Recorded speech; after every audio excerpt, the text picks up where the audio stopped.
Thank you. Okay. Well, we're going to get into this class, the 10 must-haves. Before I do, want to talk about some things that are upcoming so that you all have these on your radar. One, you've hopefully been seeing that I started to post about the investing seminar. Investing seminar is October 14th. It's a Tuesday night. I work closely with Serena to get an amazing panel of investors talking about their different investing journeys. So we have someone who, and some of them have done more than these things, but we're going to have somebody who can talk about flipping properties, about holding, having rental investment property, talk about short-term rentals. Now they're a little bit trickier. They were the Wild West for a while, and they were very profitable for a lot of people, and a lot of cities changed the rules. Okay.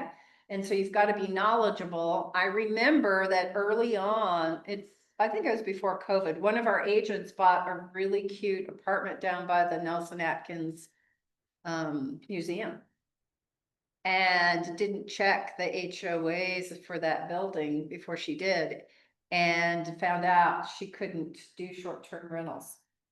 Couldn't do rentals at all. The HOAs, where it sounds like, it feels like are really adjusting those rules for rental. Yeah. I'm But- like looking right now. and Yeah, it's a changing Exhausting. landscape. Yeah. To figure out where you can go. So that's going to be an amazing seminar, and seminars are a great show of value. I just sponsor them. I arrange them. I provide you with the marketing and the graphics, but you're hosting. So you can actually say, this is my investing seminar. And I want you to say that. Come to my investing seminar. It is, hosting seminars can be one of the best ways to show value, especially when you're new and you feel like you don't know anything and what do you have to offer? This is something valuable, and so many people have it in their head that they'd like to invest in real estate. They've watched way too much HGTV, whether their expectations are valid or not. Oh, believe me, it's true. Yes, all of those. They watch those and they think, I can do that. They realize that there's a lot left out of those. Yeah. And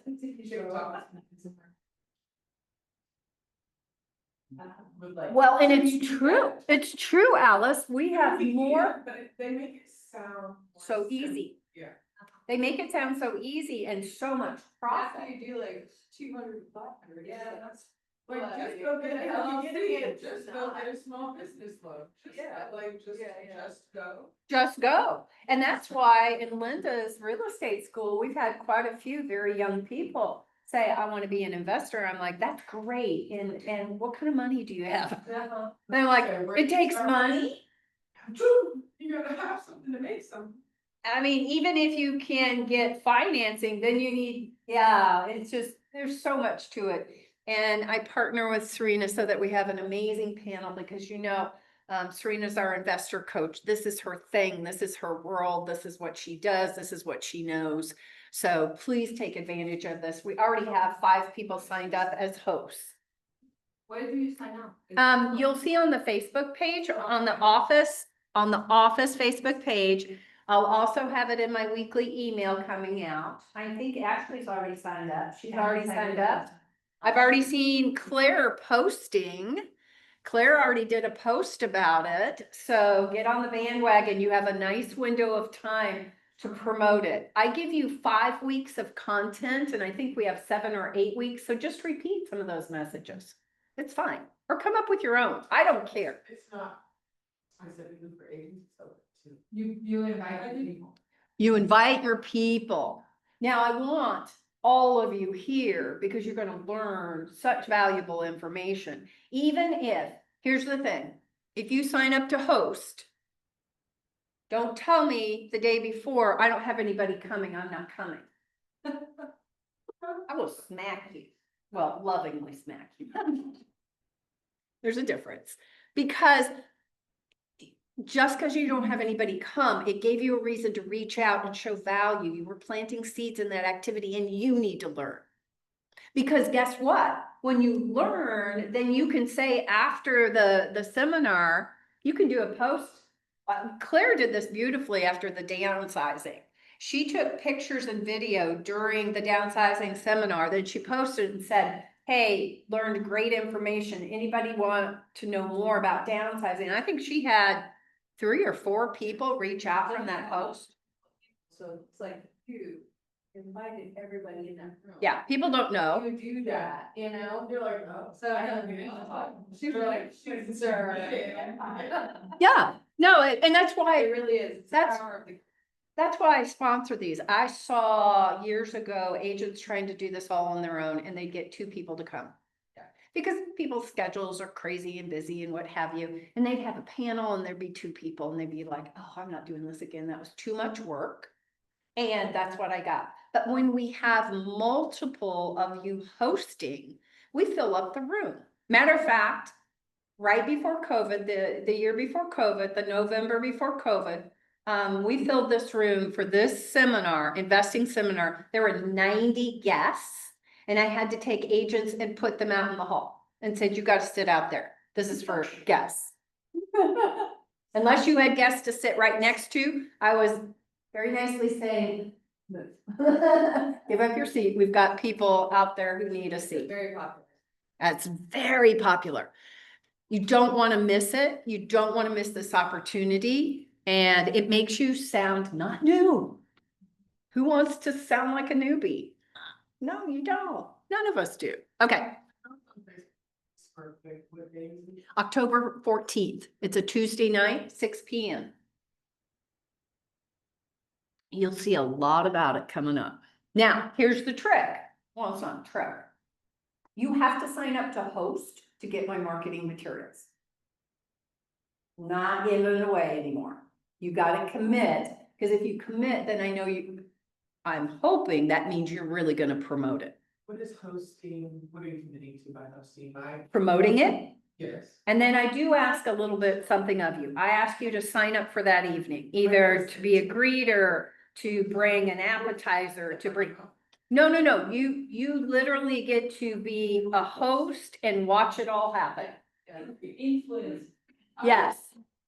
I know you're great. I volunteer as tribute. Okay. On your Facebook, Mhm. on LinkedIn, on event, like, seriously, like, really puts this out as it's your event. Okay. Go to town. On Instagram, on everything else, like, when I put out events, I put out Yeah. I put out little. And if we had like 20 agents doing that, Oh, I mean, we can open up all these walls and. I'm putting it out there. I can print it out and put it in the coffee shop. yes. I mean, anywhere and everywhere, because you never know. You never know. And here's the other thing, when they register, they have to put an agent's name in there. Now, sometimes we get people just from Eventbrite who sign up without an agent, but so you will know, we will let you know if you have anyone sign up, okay? So that's the beauty of it. That's why you want to make sure if you do put it, a coffee shop, that it's got your information on there.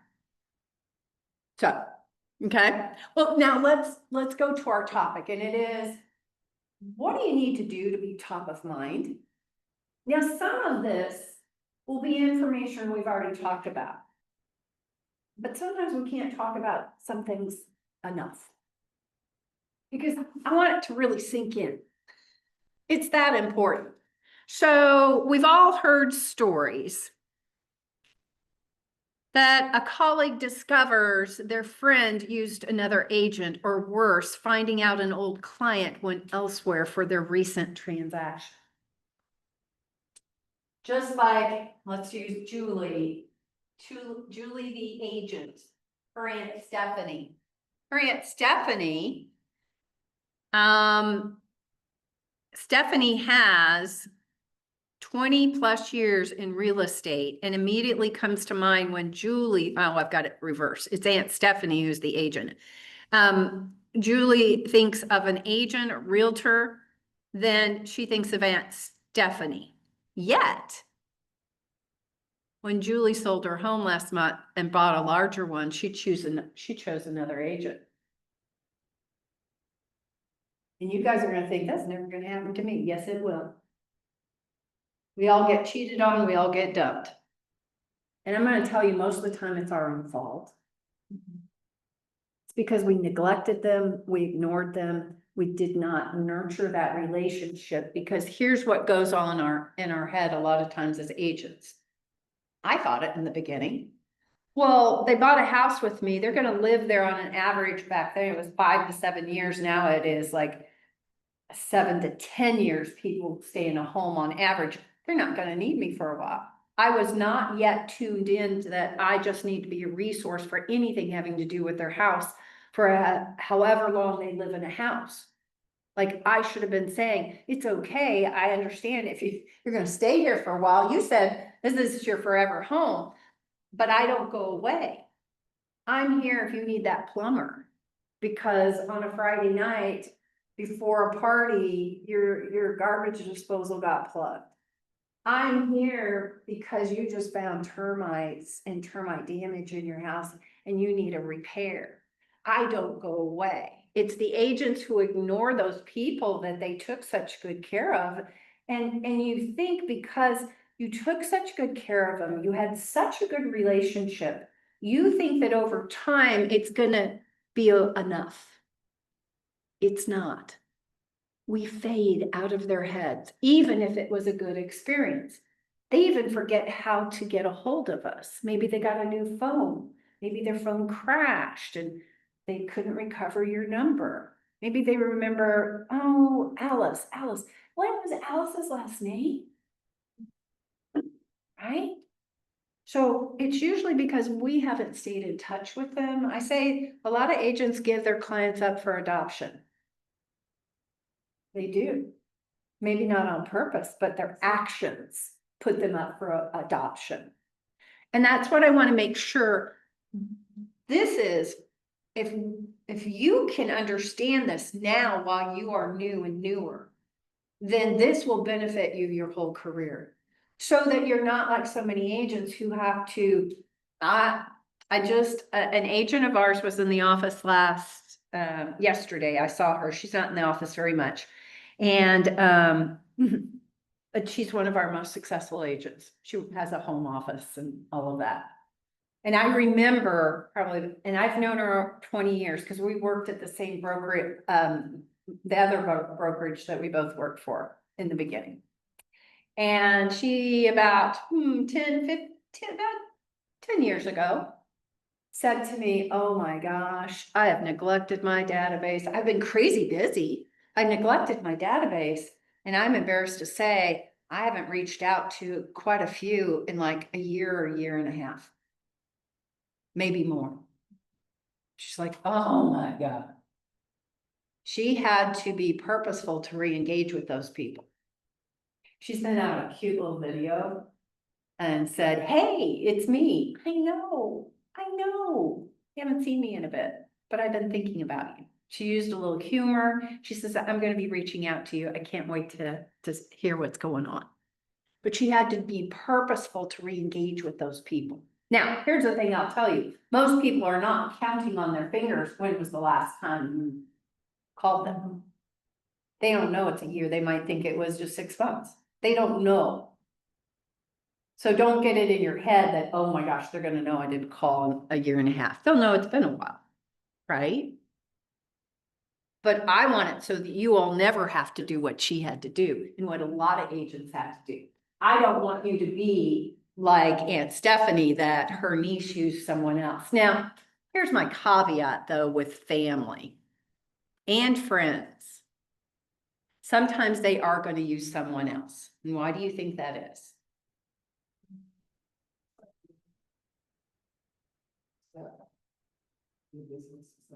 Possibly ruin the relationship.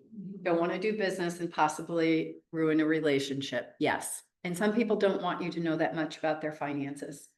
Maybe they've had something embarrassing happen. Maybe they had a pre-foreclosure. Maybe they have an IRS lien or something. They'd rather talk to a stranger about those things. So here's what I'm going to tell you. You're going to have to be okay. It won't feel okay, but you're going to have to be okay with people that you know using other people for those types of reasons. And sometimes, I mean, I have a couple of friends who I love, but they're crazy. I love them because they're crazy, but I would never do business with them because I think I would choke them, right? We all have those friends. So sometimes you're gonna have to make a decision whether this is, well, will my friendship last through this? And would it be better, would they be better matched with someone else that I could guide them to so that they're well taken care of? But I don't want to endanger that relationship. I know an agent here in the office, and this was his choice, but he ended a friendship over. Now, I get with him, he actually, the guy said, I'm gonna use you to list my house. I'm gonna use you to list my house. And he did a lot of, the agent did a lot of upfront work, which is the danger of not getting a signed agreement in advance, and you do give them your secret sauce. And then they end up not using you. And I said, are you certain that this is worth ending this relationship? And he felt strongly that he had been disrespected. And I have to honor how he felt, right? But I want you to know that's gonna happen, and you better prepare yourself now for that situation and think, how will I handle that? Guilt works beautifully. If you're gracious and kind and say, you know, I want whatever's best for you. And I'd love to, here's what you need to say to them, though. Because be careful, this is what happens when they go with another agent, then they call you and say, Alice, my agent says this, what do you think, da, da, da, da, da. And so you have to say, I support whatever best for you.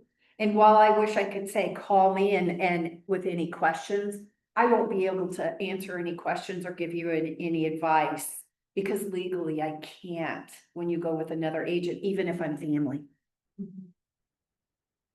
So be preemptive, because then they'll call for your advice and you'll be like, really? Really? You're asking me, but you didn't use me? If that feels, yeah, that kind of not feels good. So, that's where you need to, that's why you want to stay top of mind. And here are some statistics. Setting the stage. Yeah, let's be real. Most people know more than one agent. They usually know 2 or 3 agents.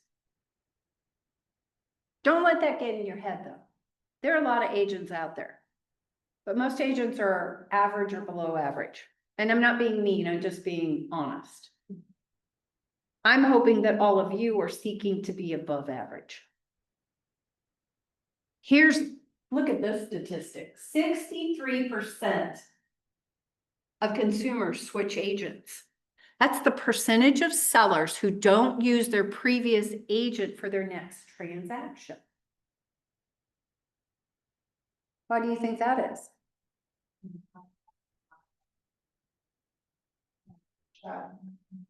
Took him for granted. They put him up for adoption. It's not, and here's the thing, what they didn't put on here though is, I've seen the survey that says how many would have used their same agent if they could remember who they were. Or how to get, 10 years might pass. Well, I had that nice agent, and maybe you've gotten married, or maybe you, whatever. You may be hard to find, or maybe a lot have gotten out of the business. So I hope that 63% actually shouts opportunity to you all. Because I hear new agents say, oh, but everybody has an agent, everybody, oh, they've already bought a house, I'm sure they have an agent. Don't be certain, you don't know that. They may have had an agent, but did that agent put them up for adoption? Most likely. We, as an industry, remember what I said about us getting criticized for being late all the time? Also about not staying in communication, that's the number 2. And I don't think agents intentionally say, I'm going to be late all the time and I'm going to be a bad communicator and not follow up with my clients. That's never the intention.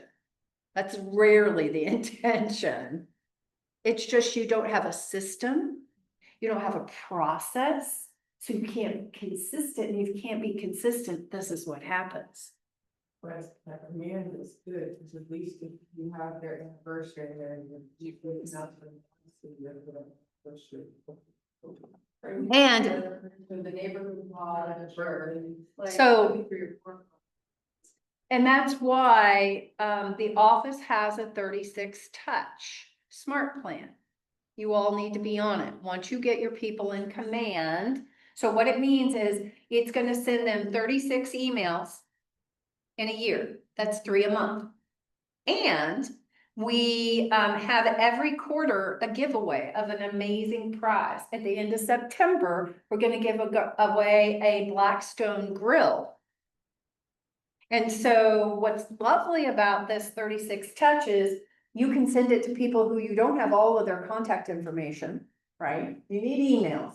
You need emails for this. But they have to fill out the form.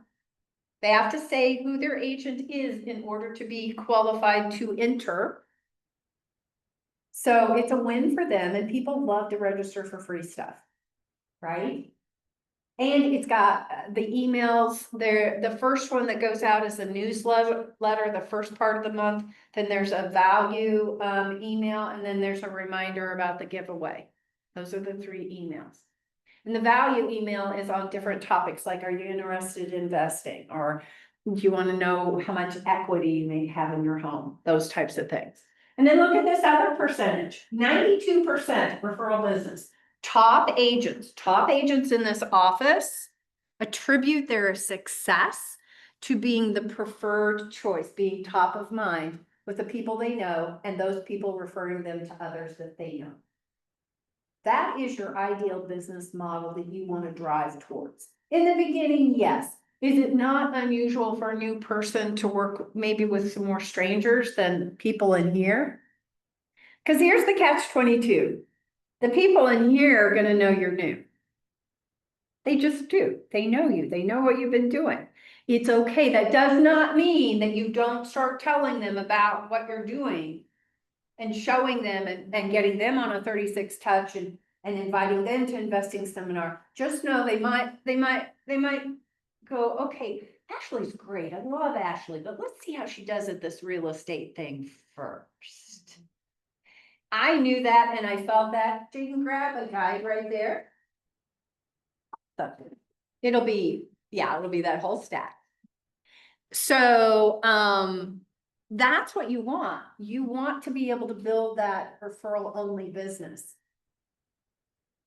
And it takes a little time. Usually I tell people, you should start to feel and see people coming to you more and referring you more. It should start happening. Some of you will happen your first year. Many people, it's their second year. And by your third year, you should really start to be able to see a shift towards more referral business. Does that make sense? So that's what you want to get to, because that's what most of us have built our business on, and that's how we've succeeded.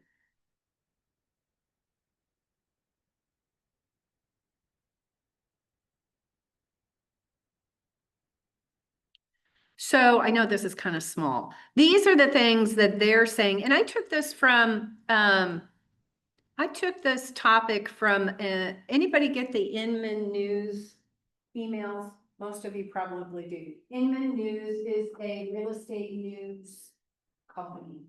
You have to subscribe to them to get the full articles. They are expensive, but you can get little headlines. And so usually all of you start getting those Inman News. And this was an article from there that I turned into this topic. And so here are the 10 things they say will help you stay top of mind and that will go into a little bit more in depth. And they are contract mastery. Oh my, we were just talking about that.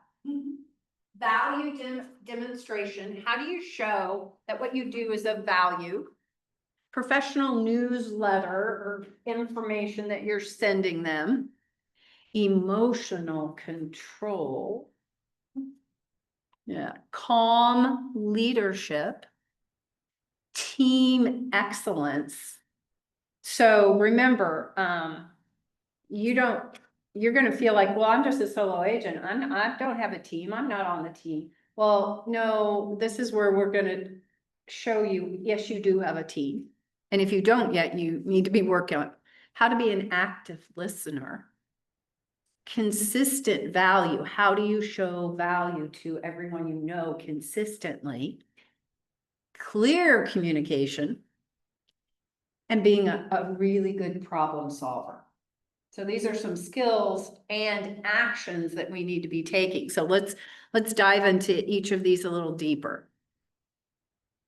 The first must is know your sales contract inside and out. So if you were here at the beginning of class, heard me talking about, we were talking about the contract challenge and that Ellie won last night, which is awesome. Your contract knowledge directly impacts your client's financial outcomes. If you don't know what you're doing, you could get yourself in trouble, you can get your client in trouble, and also you could cost them money or you money. Who was it that just told me that they just spent $400 on something because they missed it? Amy, yes. Yeah, she missed something. I mean, I feel like it was kind of her, but it was also kind of. No. Contractor and the homeowner too. Exactly. She I was being shouldn't say it was trying to put up the her, bill. but she was part of, and to make it right, sometimes we're gonna eat something that's really not ours. Yes, 100%. Sometimes we're gonna eat something that, and sometimes it will be yours.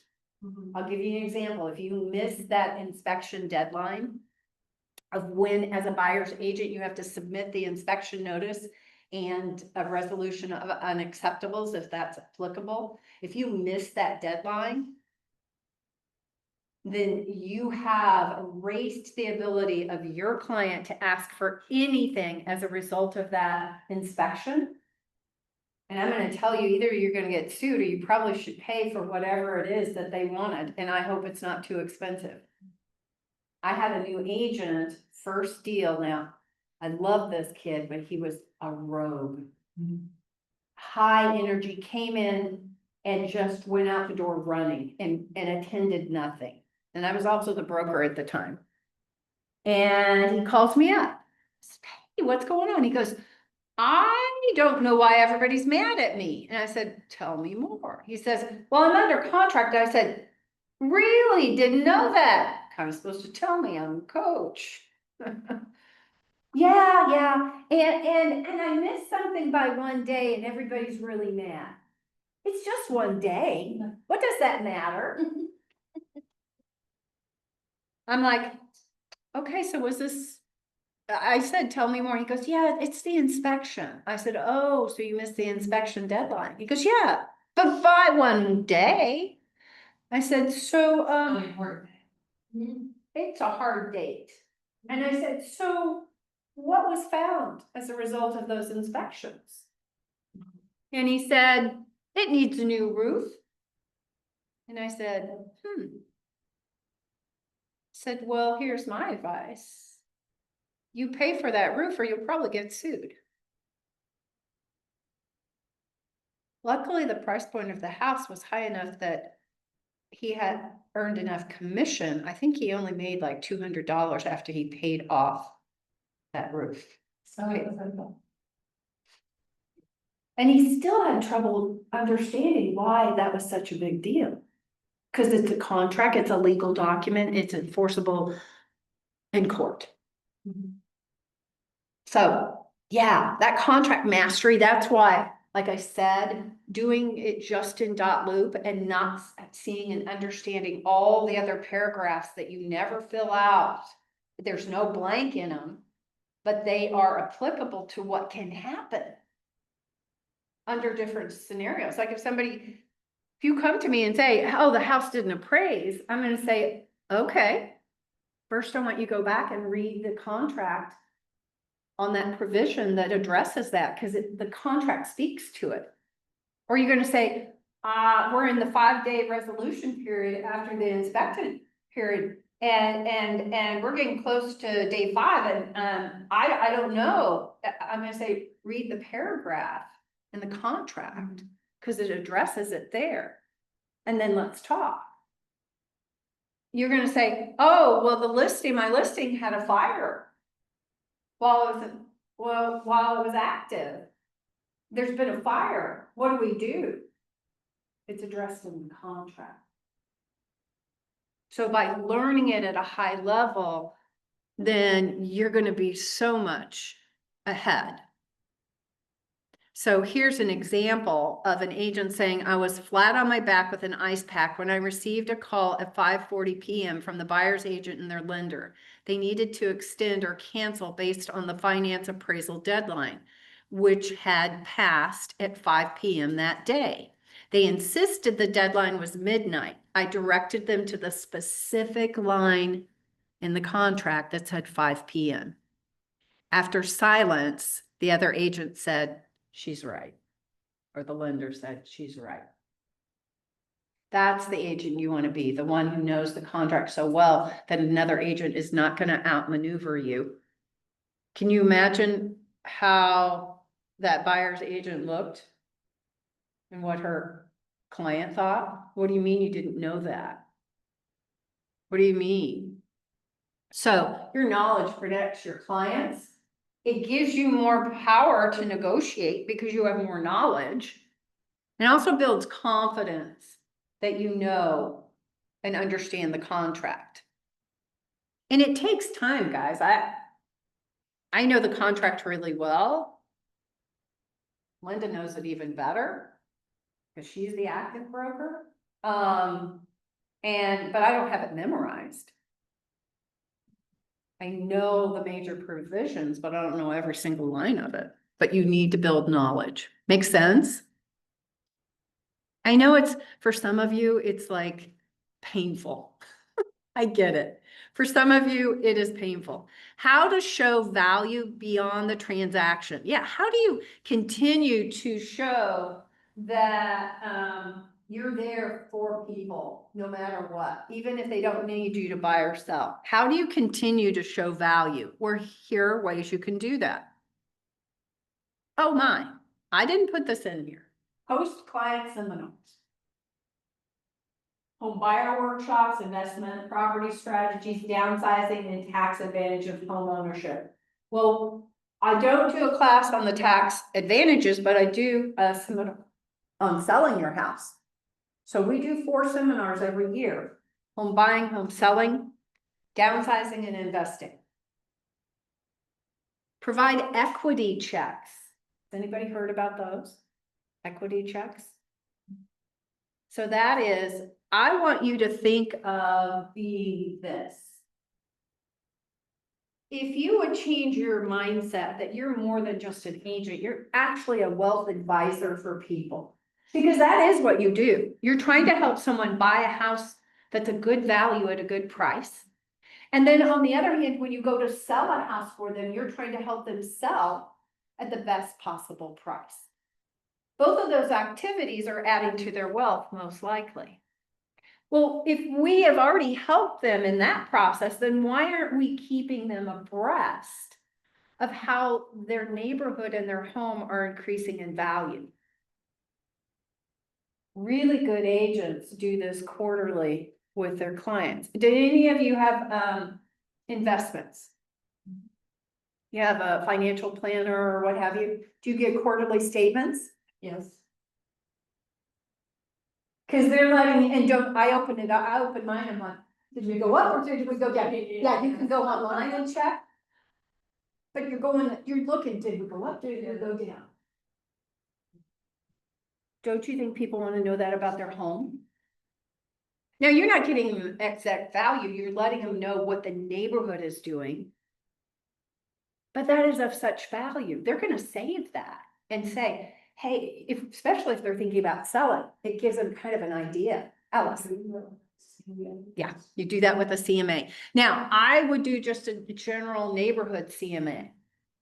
Because I want them to reach out if they want more specific numbers on their house. Because it might be 5 years since I sold it to them and I don't know what they've done to it. Or haven't done to it. I see like from my loan company, like Fairway Mortgage Company, always sends you like how much your house what's the word? Yes. And it's now connected to one phone, Mm. so you can just go and if you like, it's amazing. What they do. So we as agents should be doing that too. Mhm. And then the other thing to show value and help them be a wealth advisor, one of the things that I did every year with my clients would say, I would advise them, what type of improvement are you gonna make this year? Every year that you live in your home, you should do some kind of an improvement. Doesn't have to be a super expensive, maybe it's just bathroom fixtures you're switching out. Maybe it's just light fixtures. Well, maybe it's new flooring, or maybe it's painting some rooms. Or maybe it's addressing some wood rot outside. But I'm going to coach them that and I'm gonna give them suggestions on what they might want to update or repair. So I'm helping them with ideas, and then I'm gonna have the service providers they may need for those services, right? Because again, that's them having to come to me for that value. And I did that for a selfish reason. Why do you think I wanted my homeowners to do an improvement a year? It's gonna make it easier to sell them. Bingo. I knew I would most likely have a better house to sell because they were doing stuff to it. Instead of me coming in, they say, we want to list our home, and I come in and they've done nothing, and there's a lot of work to be done, and they might not have enough money to do a lump sum of, you need new carpet, you need to paint the outside, all of that. So because I'm a wealth advisor, I'm going to be advising them not only how their investment is increasing in value, but also how they can continue that to happen. Alice. Would the annual real estate thing to attach to or piggyback off of their anniversary email that you sent? Definitely. Is it bad to include those together? Is that like in bad taste? No, I probably wouldn't, because I want to celebrate that anniversary, and I want to do the equity check or wealth advice. I do that quarterly. Oh, order. Quarterly, just like a financial planner does. Quarterly. It's not. Our market changes all the time. And people really look. Elena is a perfect example. She says, I go online and look at my investments all the time to see if they're going up or down. Especially if there are news on the. Yes. Something happened. Something happened. You're like, did it impact me? Am I hit? Something. I'm almost scared sometimes after bad news on the news. I'm like, oh, should I go look at my Yes. investments? Okay. Oh, and I kind of squint and open it and like, okay, not as bad as I thought.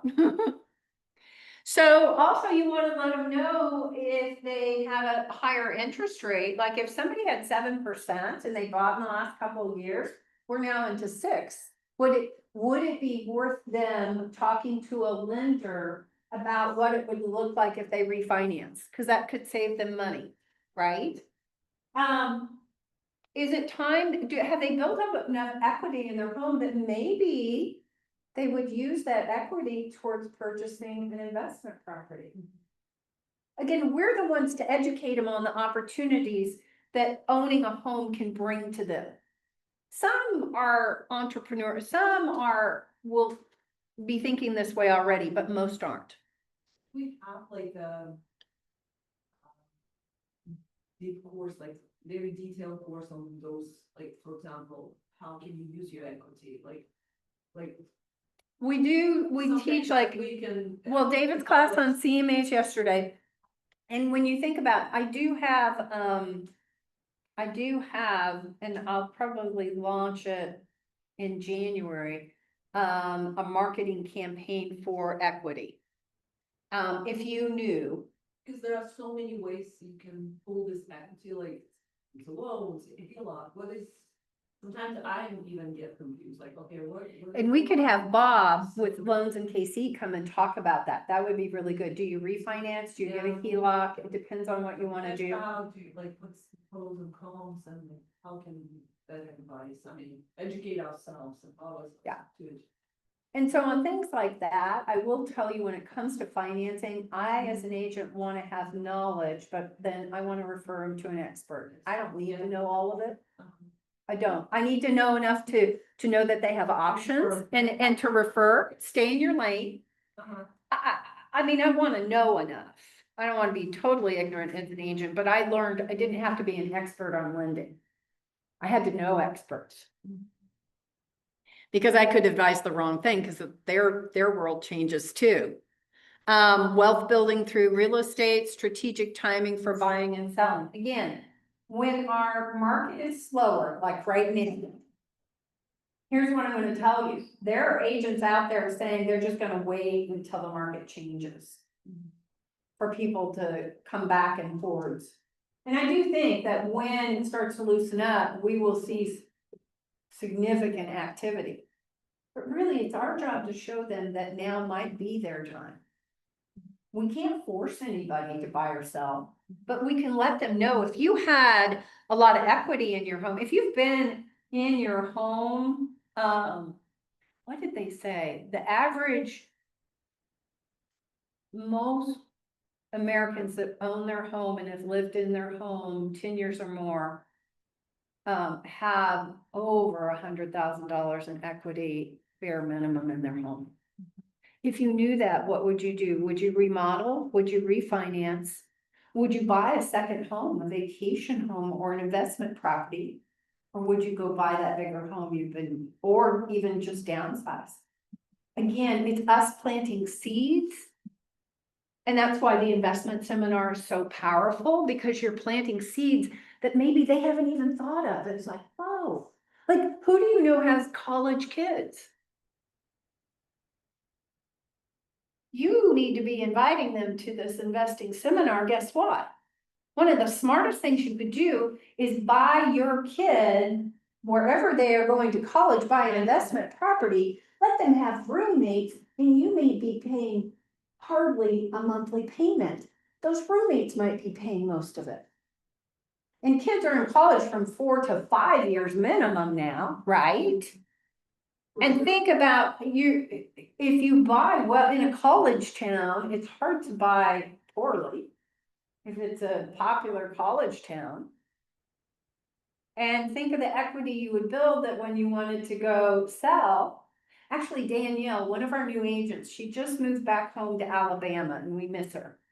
But her parents, she and her parents bought a investment property when she was in college. She still owns it and rents it out. She didn't sell it right away.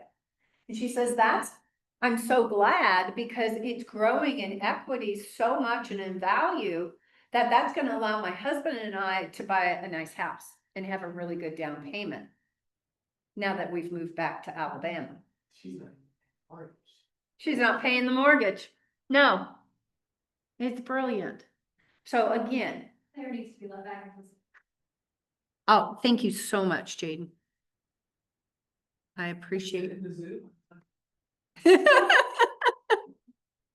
So can you start seeing how you're not just helping people buy and sell houses? There's more to what you do. And that's what fills in the gap between the times that they're buying and selling, that we show them other opportunities about their house, be it improving the value and condition of it, doing things with their equity. Maybe some of them are going to use it for college education for their kids. You don't know. But they've got to know they've got options. So that's why we help them with that.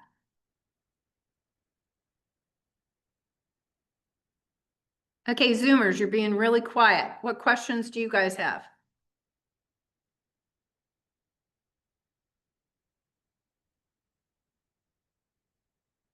Doug, Skylar, Ellie, Hark, Connor, what questions do you have? Observations? I just think all those are really good ideas, like you said, of how you can provide more value than just buying and selling a house for your client. Yeah, thank you. I like And the that's what quarterly we're supposed to do. check-ins. Hark, go ahead, Hark. I like the quarterly check-ins about equity and just staying top of mind. Yeah, again, that's our job. Do not, I remember a new agent, she's lovely. And she came to me one day and she said, Kristen, you're right. I said, wow. He goes, you're right. People don't remember you're an agent. One of my very dear friends from school called me. And she was really wound up about, called me and asked me, do I know a good agent?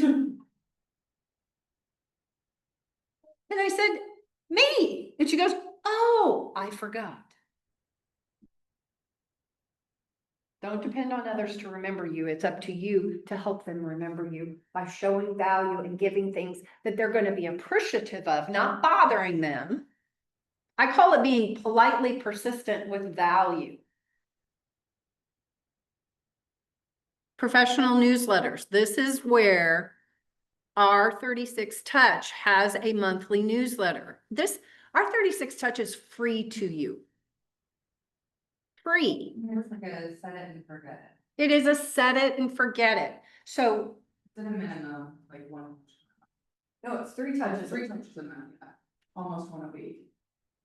And you do nothing besides But doing the how do they get signed up? Okay, you first have to get your people in command, Yeah. okay? Get them in command, then reach out to me and I'll get you with Rebecca and they will get you on the 36 Touch. It is not too late. And they're gonna start so you might start October 1st because the contest drawing for this third quarter will be the end of this month. Or no, September. No, you're fine. You could be on there for one whole month. If you hurry up and get your contacts in there. And when I've learned since when you opt your content, you could manually opt them in, Mhm. and if you're adding one by one, you can say when to start, like you Yeah. can start a week. You can. Immediately. The office will help you put it on at first, but as you add people on, that'll be in your smart plan dropdown, and you can add people on as you're adding them to your database. And like Ashley said, you can say when you want it to start. When can we get them? I mean, this. You can get it as soon as you have your people in command, Oh. okay. contacts. I have. You do? Then send me an email. Two questions. Wait, I lost one. This point is gonna be, no, you're fine. First one's gonna be, I'm creating the content. this is No, listening. none. It is a plug and play. Is it educational? Is Yes. it- okay. And then, remember the other one. Okay, so can I just start sending it to my contacts without them choosing to, like, saying I'm okay with marketing emails? Well, Opt out. they can opt out. Yes, it has the legal opt out on there, which we have to provide. And if you do your own smart plans, through command, it'll have the opt out on there. Okay, that's important. And I want to see every new agent putting their people on 36 Touch. Because here's where some of you, not all of you, but some of you get caught up with, I've got a growth client, a growth coaching client, love her dearly. But she's got it in her head that she has to write her monthly newsletter. Guess what? Never is done. It hasn't gone out in 3 months. Good Because she's been- done is better than perfect and never. Yeah, yeah. And that's been like a lifelong, like I could be my age now. to, It's like, just get like there. another thing to do when we're owning our own business. And the reason she didn't go out for 3 months is because the good thing is that she's been crazy busy. That's great. But she hasn't had a consistent marketing touch on all the people that she hasn't been working with, right? So all of them are in this hole of no communication from her for 3 months. And so you know what that looks like to a consumer? It looks like you closed your virtual doors of business and they don't know if you're still in the business or not because they haven't heard from you in 3 months. She cared to do business then. Yeah. And if you are. People will take it differently. So having something automated, do not get caught up in I need to write it. In the beginning, before you have clients, then yeah, you got time. She had time and now she's in her second year and now she's thankfully crazy busy, but her newsletter didn't go out for 3 months. She's like beating herself. She's just like, and I'm like, if I could just, and we've had the talk, and she's, but I really like to write my own. I said, I get it, but now you're at a point it's not happening. It's not happening. So you got to give it up. And like what Ashley said, something is better than nothing. And don't go for perfect because most of them won't. Can I tell you what? Most of them are not going to read your emails. You're going to think, well, why am I sending it? Because all we really want is them to see you in real estate over and over and over again. Because that's what marketing and advertising is about, guys, is repetitive brainwashing. We call it marketing and advertising so that we don't sound like it's brainwashing, but that's what we're doing. Top of mind is brainwashing someone in a positive way. So that's why you have to have something systematic. I call it your marketing insurance. Cause I know, again, it goes with why agents are late. Why agents are bad at communicating and follow-up is because they won't use something that is automated. Here's what I would recommend. Do the automated, and then you're gonna do your own personal touches or your own additional touches.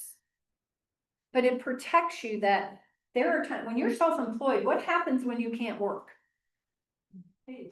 You don't get paid and nothing goes on in your business. No one's coming in and saying, I'll get this done. It's not like your other jobs where somebody else can fill in if you were gone, most likely.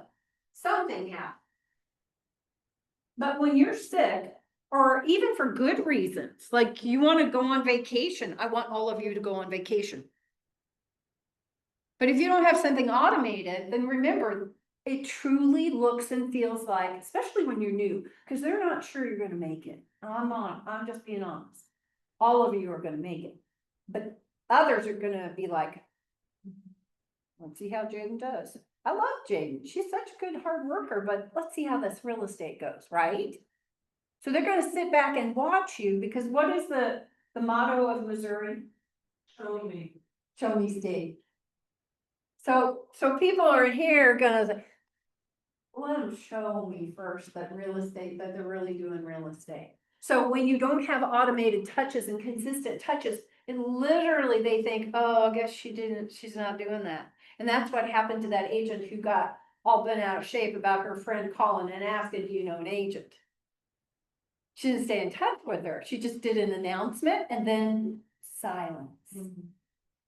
Like, well, that's the reason your friend didn't know, because you only once is not enough. So you stay top of mind, you demonstrate expertise, and you provide value. And go for the free and go for the automated. It's a no-brainer. And I get, if you want to be creative and write something yourself, then do a blog. And here's what I know about blogs for most of you. Agents go on their website and they're going, I'm going to write a blog every month. If you look, I looked at somebody's blog this week. So I want to see, oh yeah, on their website, it said blog. Last time they only posted twice, and that was in 2022. Came out with a bang, stopped, boom. Because it's more work than you think. So do not shun the automated marketing piece. It is not your only piece of marketing, but it is one of your most important. Okay, let's talk about this. This is hard. I was not prepared for this as an agent. No one told me. No one warned me. And the first time it happened, I looked at my client like, what is wrong with you? You've lost your mind. They became emotional on me. Became a little irrational on me. I'm like, what is wrong? I'm very logic based. I'm very fact based. I'm like, and I think if I prepare all the facts like a CMA, an awesome, like spot on CMA. Exactly. That I've shown you what, and then you say to me, but my house is special. Oh, you'll hear that. I know, but. You will hear that and you'll be like, in your mind, I'd be thinking, oh, that's special. And I'd be like, why are you not seeing this? I didn't understand that these are personal transactions for our clients, not business transactions. Very few of them see this as a business transaction. You might have a couple of clients that do, but very few do. So I get that. Everything is business, right? Everything is business. So I was not prepared and it smacked me upside the head. And I had to learn that not only will my clients get emotional, but I can't. And we have to be the sponge. We have to take in the drama, we have to take in the negativity, we have to take in the craziness, and probably not tell our client all that. Now, that's not me saying you're not gonna share the facts and the circumstances and what's going on, but you're not gonna get into the personalities of that person is, Cause you're gonna get the crazy from the other agent too. I've had other agents turn into the crazy girl, oh yeah, no, or the Jekyll and Hyde. no, that's very I'm common. like, you're broke. Text message, you just switched up. Yeah. Yeah, who is this? Yeah. Who is this? So you have to be prepared, and that's why you have to not react with emotion. Like you get a lowball offer, I remember being yelled at by a listing agent saying, "What are you doing? I can't present this offer to my clients.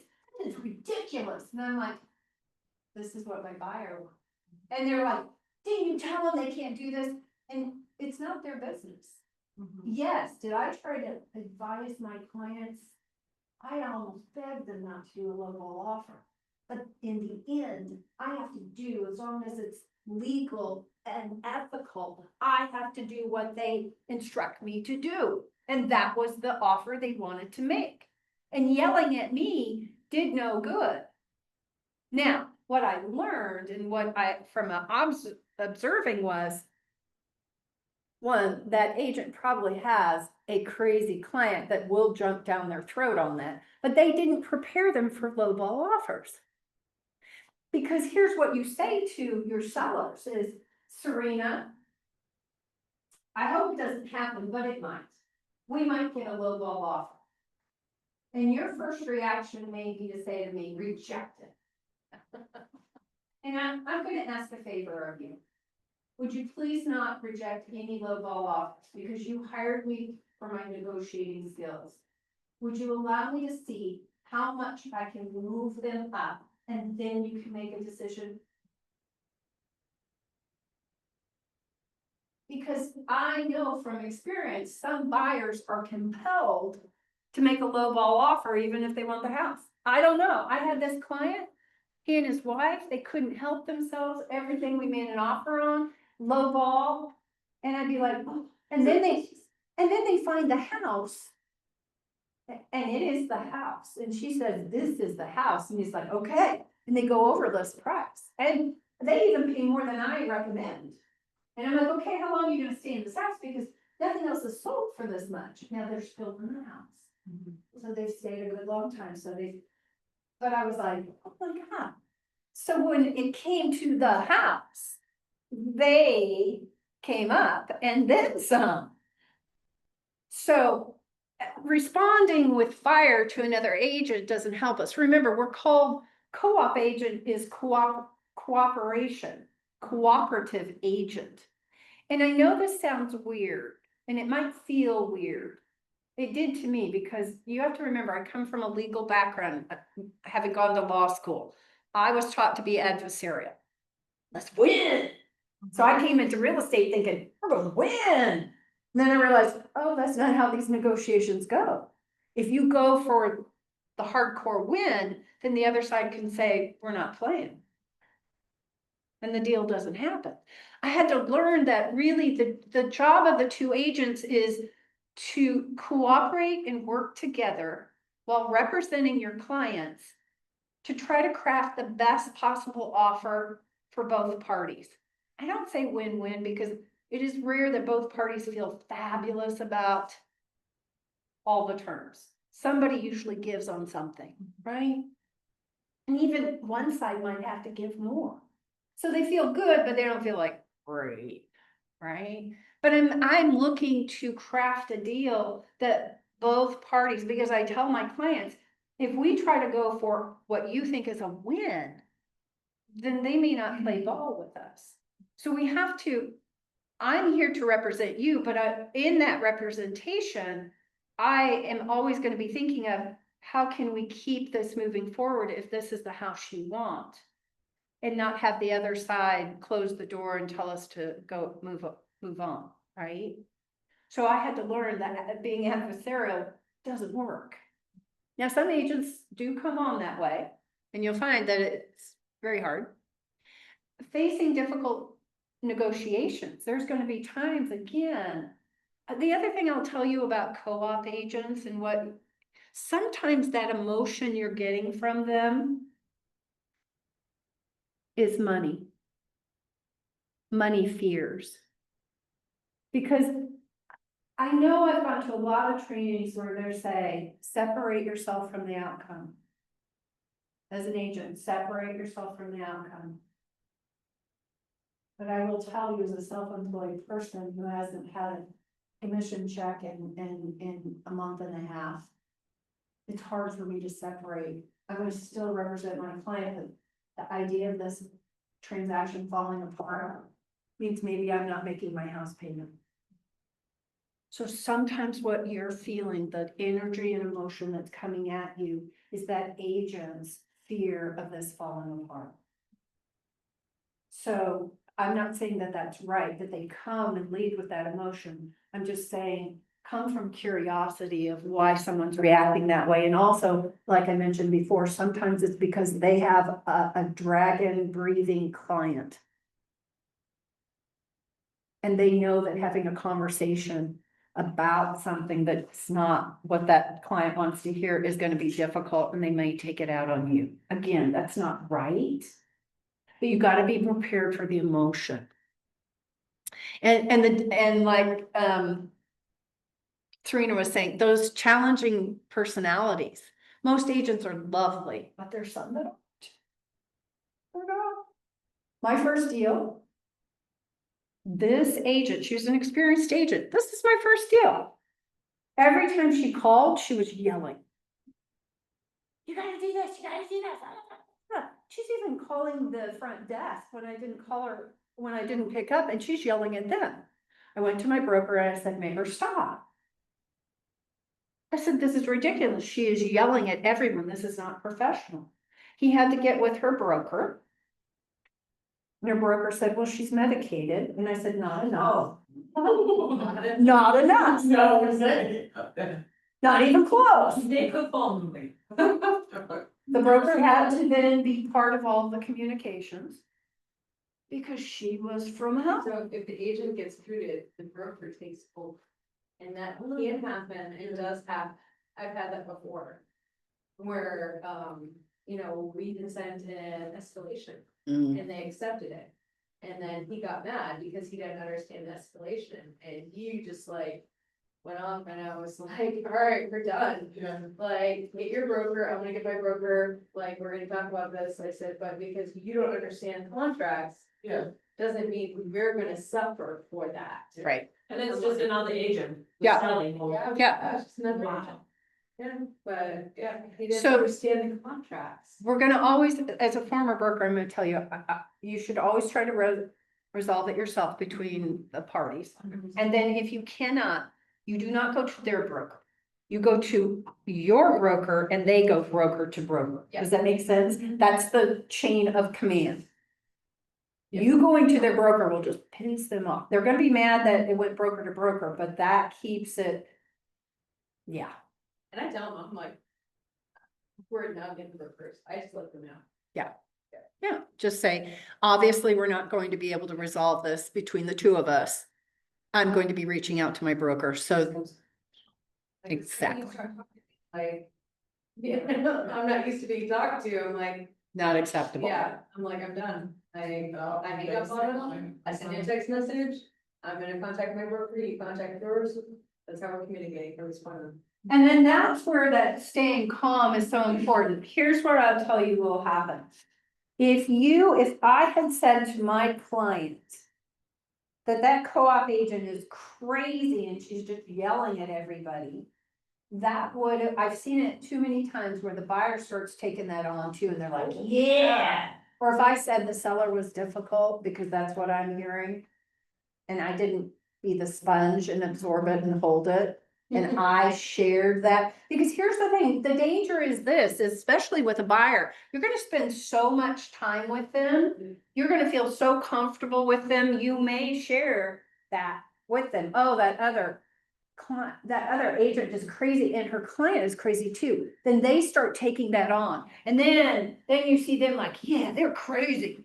Oh, they're awful. And then that, if you have to do any negotiations, if you're not done with the deal, you could be causing friction that is unnecessary and could cost you the deal. So we've got to be, I had a seller. And the buyer's agent was the meanest son of the gun. Called me a liar, called my seller a liar. I should have known at the very beginning, I knew in the very beginning, it was my ex-husband was an agent also.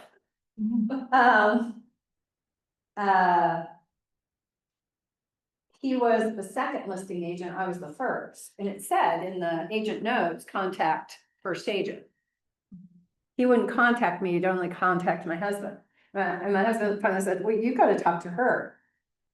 And I call him, and I said, I'm the listing agent, I'm the one who knows about this property, and he says to me, oh, is that how it's gonna be?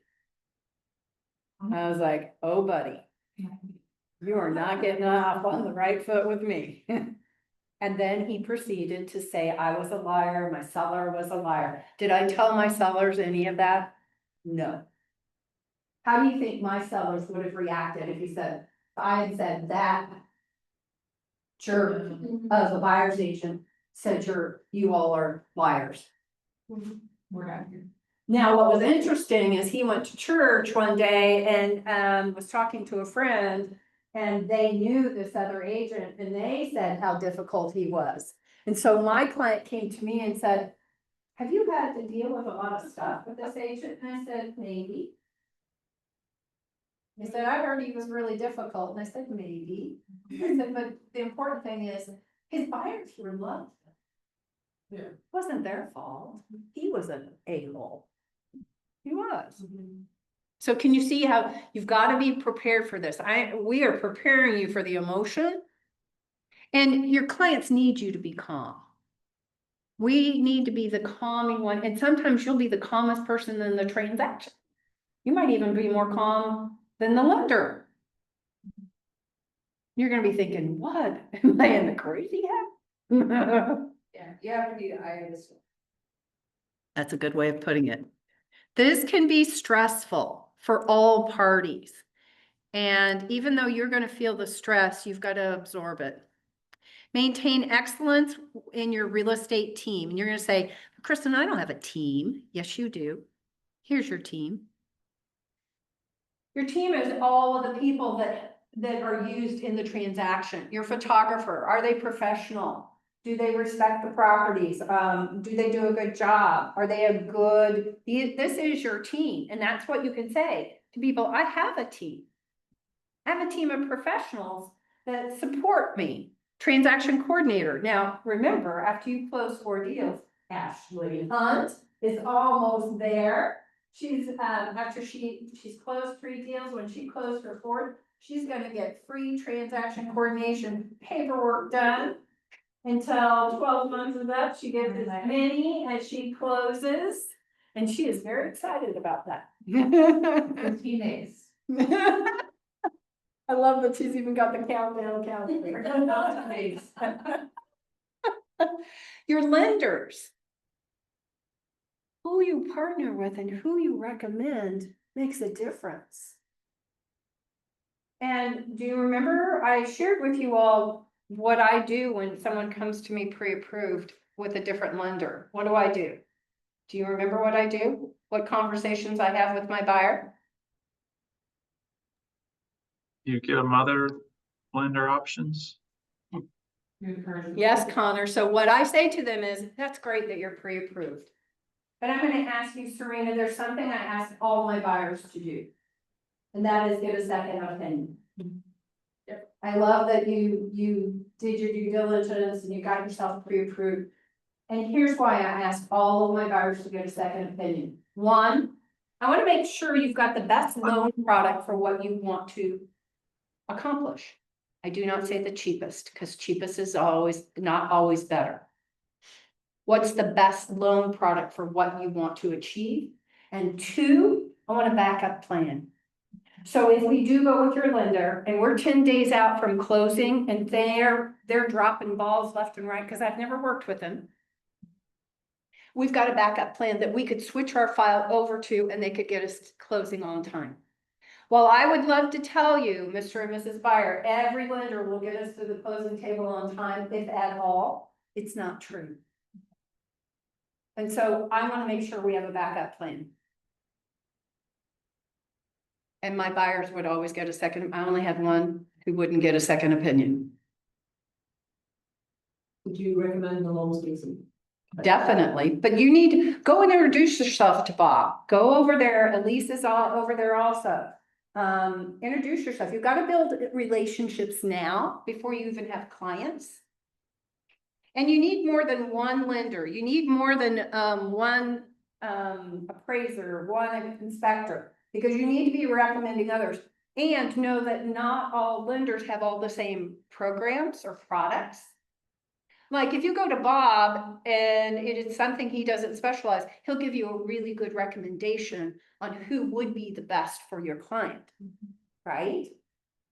And just different personalities. Sometimes it can be a great lender and it's oil and water with your clients. And personality, bedside manner counts, really does. Title companies, they are not all created equal. Lenders aren't. I thought, being new and naive, I thought these people know more than me. Think about attorneys have specialties. Agents have specialties. Title companies have specialties. Inspectors have specialties. Yeah. Like every single industry has their own specialty. Even transaction coordinators are not made the same. Yep. Like, 100%. mine goes way above and beyond other transaction coordinators, but I pay her for that. I'm a glorified assistant. I'm assuming investments, Yeah. beast. Yeah. And I want particular people that have a teacher's heart. My transaction coordinator, she is a teacher currently. She does it on the side. All my lenders are teachers at heart. Yeah. My inspectors are all teachers. That's why I hear that. Keep an eye on your team. If there are repeated mistakes, let them go. Yep. Let them go. You can't afford to have that happen. I had an agent who kept using the same lender and they weren't getting to the closing table on time. And I said, why? It makes you look bad. Even if you do everything perfectly, Jaden, in a transaction, if one of your team members screws up, it reflects on you because it reflects on the whole experience. Make sense?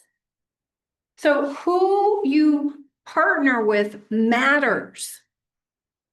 Your team is a reflection on you, so you do have a team.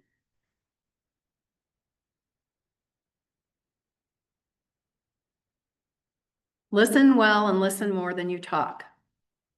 Oh, this was a learning opportunity for me. Listening is a form of respect. It sets you apart in a field where many agents are busy talking about themselves. I wasn't so busy talking about myself. In a listing presentation and buyer's consultation, I just felt I had so much to share with you that I literally felt like I just vomited information on you. But I didn't ask you in-depth questions and I didn't allow you to talk a whole lot. Because I just felt like, I've got so much I've got to tell you. Right? And so, yeah, we gotta switch over. That's where I struggled and I learned that part of being a really good agent is learning to listen more and ask really good questions. Because in order to do my job well, I need to know exactly what you need and what you expect. And I wasn't doing that. So ask good questions and then listen and you will learn a lot. And it was hard for me. I just felt like I've got so much to tell you. That's why I then learned, that's why I need a buyer guide. That's why I need a listing presentation booklet to leave with them that has all the details and more information for them to be. And during the process, I'm then having deeper conversations with them. Be consistent in the value you provide. Be the local resource they can't live without. We already talked about that. Again, how can you help them? Be the go-to source for them. And then, going for the last. If I can get the slide to move. There we go. Communicate clearly and solve problems effectively. Your communication skills, you cannot over communicate in our world. And most agents don't communicate enough. You have to over communicate. When you're under contract, there are going to be periods, there may be a week where nothing's really happening.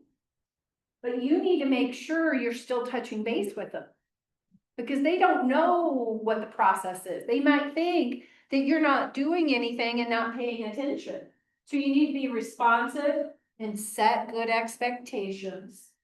Provide updates, be transparent. And then we are problem solvers. You've got to be proactive. If you're not sure, if you get into a situation and you're not sure how to handle it, run to your coach, run to Linda. We will help you. Don't try to figure something out if you're not certain what the consequences could be. Stay resourceful. Think, no, thank you. It is not worth it. Think creatively and leverage your network. Plug into the people you have surrounding you to support you and to do that. Did you learn something today?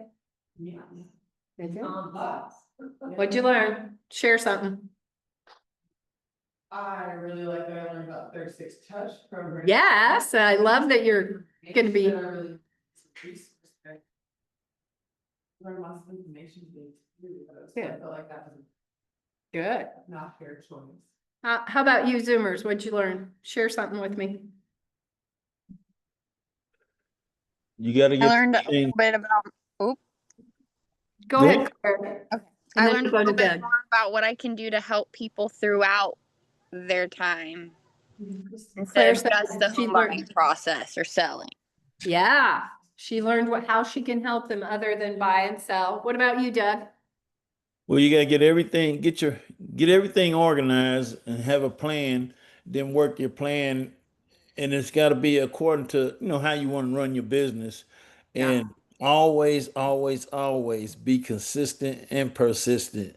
So I'm trying to really implement that into my business plan. But first I gotta line up all my business plan. Yeah. Well, those are my two favorite words, consistent and persistent. Yes. yes. That's the magic in this business. If you're looking for the magic formula, that's it. Persistent, consistent. Well, thanks everybody on Zoom. Appreciate you guys being here. For everybody in person, I appreciate you guys being here. Again, a shout out to Ellie for winning the Contracts Challenge. I love that. And in September, I want to see everybody participating.